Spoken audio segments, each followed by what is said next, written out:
Welcome to Space to Ground. I'm Nilofer Ramji. It's hard to believe, but here we are halfway through 2023 with 9 spacewalks, 2 crews, 1 private astronaut mission, and let's not forget, all the science and research. The space station crews have been hard at work making history. Welcome to our halftime show.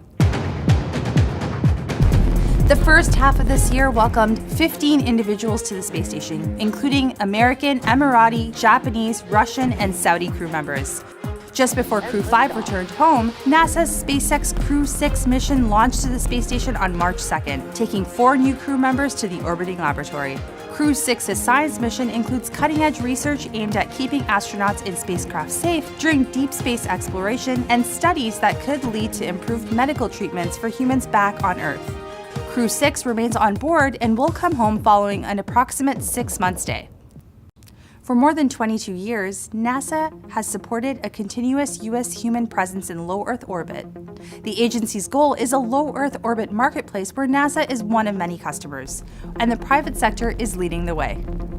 NASA, Axiom Space, and SpaceX launched Axiom Mission 2, the second private astronaut mission to the International Space Station on May 21st.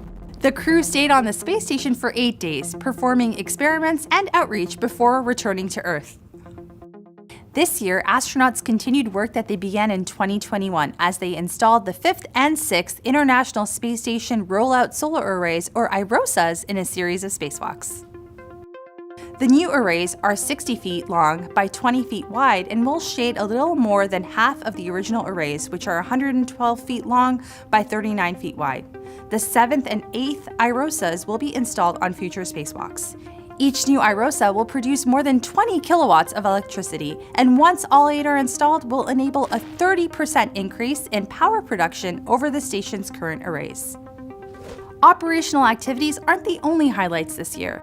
Researchers announced the achievement of 98% water recovery in the U.S. segment of the space station, the ideal recovery needed for life support systems on long-duration missions beyond low Earth orbit.